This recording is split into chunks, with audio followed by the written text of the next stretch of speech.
Hello everyone, my self doctor Himani. और जो medicine आज मैं डिस्कस करने जा रही हूँ बहुत ही रिनोन मेडिसिन है थूजा ऑक्सीडेंटैलिस। और ये ज़्यादातर लोगों को पता ही होगा। ये जो वार्ड्स होते हैं मस्से उसकी काफ़ी अच्छी मेडिसिन है। तो जैसे आप इस पिक्चर में देख रहे हैं वार्ड्स एंड स्किन इश्यूज़, तो अगर किसी को इस तरह से वार्ड जो कि वायरल ग्रोथ होती है वो हो जाती है तो वहाँ पे इंटरनली और एक्सटर्नली भी ये अप्लाई की जाती है। इसके साथ साथ यूरिनरी डिसऑर्डर्स में जैसे प्रोस्टेट अगर बढ़ जाए या सिस्टाइटिस, गोनोरिया, मेल्स में जैसे बेलानाइटिस, इस तरह की जो इश्यूज़ होते हैं वहाँ पे इफ़ेक्टिव होती है।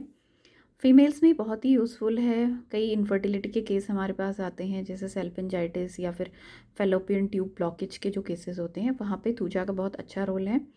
कोई भी साइकोटिक ग्रोथ्स हों जैसे इसमें आप देखें कि कई लोग फीमेल्स में क्या होता है कि ब्लीडिंग बहुत ज़्यादा पेन होता है ड्यूरिंग मेंसेस, तो और ब्लीडिंग स्कैंटी होती है उसके साथ, वहाँ पे भी ये इंडिकेटेड होती है। बाकी यूट्रस में कोई भी फाइब्रॉइड ग्रोथ हो, कोई भी साइकोटिक ग्रोथ हो, वहाँ पे हेल्पफुल होती है। इसके साथ आप देखें हेड वाले सिम्टम है हेयर लॉस के, तो जिन लोगों में डैंड्रफ की वजह से, बहुत ज़्यादा डैंड्रफ की वजह से, वाइट स्केली डैंड्रफ हो और उसके साथ बाल झड़ने वाली समस्या हो, वहाँ पे भी यूज़फुल होती है। साथ ही ये रूमेटिज़्म वाले जो केस हैं वहाँ पे भी इफ़ेक्टिव होती है। और इसका जो पेशेंट है होता है उसको रेनी वेदर में, डैम्प वेदर में एग्रावेशन होता है। तो अगर कोई भी जॉइंट के सिम्टम है जो कि रेनी डैम्प वेदर में एग्रावेट होते हैं वहाँ पे इफ़ेक्टिव है। प्लस इमोशनल इम्बैलेंस, इसमें कुछ ऐसे माइंड रिलेटेड सिम्टम हैं जो बहुत ही पिक्यूलियर होते हैं। पेशेंट को ऐसा लगता है कि उसके बगल में कोई खड़ा है या उसका जो सोल है, बॉडी है, वो सेपरेट हैं, या ऐसा लगता है कि पेट में कोई एक एनिमल जैसा फील होता है, कुछ मूव कर रहा है। तो ये एबनॉर्मल सेंसेशंस होती हैं, फीलिंग्स होती हैं, तो वहाँ पे भी ये काफ़ी यूज़ होती है। बाकी मैं आपको बुक में दिखाती हूँ एक बार। थूजा ऑक्सीडेंटैलिस, इसको arbor vitae means tree of life, Latin में इसको arbor vitae means tree of life भी कहते हैं, क्योंकि इसके बहुत सारे उपयोग हैं हमारी बॉडी में। और जैसे कि आप यहाँ देख सकते हैं कि स्किन में, ब्लड में, गैस्ट्रो इंटेस्टिनल ट्रैक्ट में, किडनी में और ब्रेन में, सभी जगह ये एक्ट करती है। और इसका जो वॉर्टी ग्रोथ्स होती हैं, स्पॉन्जी ट्यूमर्स होती हैं बॉडी में, वहाँ पे इनका काफ़ी अच्छा इफेक्ट है इस मेडिसिन का, स्पेशली ब्लीडिंग फंगल ग्रोथ्स में। थूजा का उसी तरह से स्किन और जेनिटल यूरिनरी में मैंने बताया था काफ़ी अच्छा रोल है।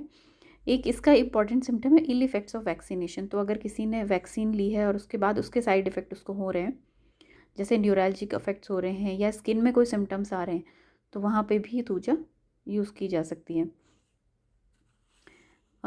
इसका जो पेशेंट है उसमें एग्जॉशन, इमैसिएशन देखा जा सकता है और लेफ़्ट साइडेड रेमेडी है। ज़्यादातर कंप्लेंट्स लेफ़्ट साइड में होंगी। और पेशेंट चिली होता है, उसको ठंड ज़्यादा लगती है। माइंड के जैसे मैंने बताए थे फिक्स्ड आइडियाज़ होते हैं पेशेंट को, तो वहाँ पे ये यूज़ होती है। हेड में, लेफ़्ट साइडेड हेडेक में। इसके अलावा आँखों में बार बार जिनके स्टाई बन जाती है, ट्यूमर बन जाते हैं, जहाँ पे स्टेफ़ी आप देते हैं, कई बार स्टेफ़ी काम नहीं करती है, तो थूजा यूज़ हो सकती है। इसी तरह से नोज़ के सिम्टम हैं, फीमेल सिम्टम हैं, माउथ में है। माउथ में इसका जो इम्पोर्टेंट सिम्टम है वो है रेन्यूला। तो रेन्यूला के केस में ये दी जा सकती है। स्टमक में जैसे लॉस ऑफ एपेटाइट है, स्पेशली जो पेशेंट है उसको फ्रेश मीट और पोटैटो से उसकी डिसलाइक होती है और can not eat onions. Abdomen में होता है बहुत ज़्यादा डिस्टेंशन रहता है, या फिर क्रोनिक डायरिया के केस में दे सकते हैं। इसको फिशर के केस में भी काफ़ी यूज़ किया जाता है, एनल फिशर के केस में। यूरिनरी में जो इसमें यूरेथ्रा है स्वेलन और इन्फ्लेम्ड रहता है और डिज़ायर बहुत ज़्यादा सडन और अर्जेंट आती है जो कंट्रोल नहीं हो पाती। मेल में गोनोरिया या बेलेनाइटिस में कोई भी इन्फेक्शन हो जाए वहाँ पे, या टेस्टिकल्स हार्ड और इंड्यूरेटेड हो जाएं, तो वहाँ पे इसको हम यूज़ कर सकते हैं।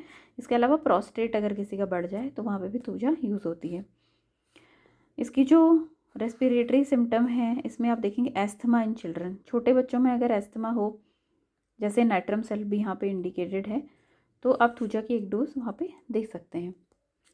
इसके अलावा जो एक्सट्रीमिटीज़ है वहाँ पे ट्विचिंग्स होती हैं और इन ग्रोइंग टोनेल। कुछ लोगों का क्या होता है कि जो नाखून है बार बार अंदर की तरफ धंस जाता है, टो में, तो वहाँ पे भी काफ़ी इफ़ेक्टिव है। स्किन में पॉलिप्स बन जाते हैं, वॉर्ट्स बन जाते हैं।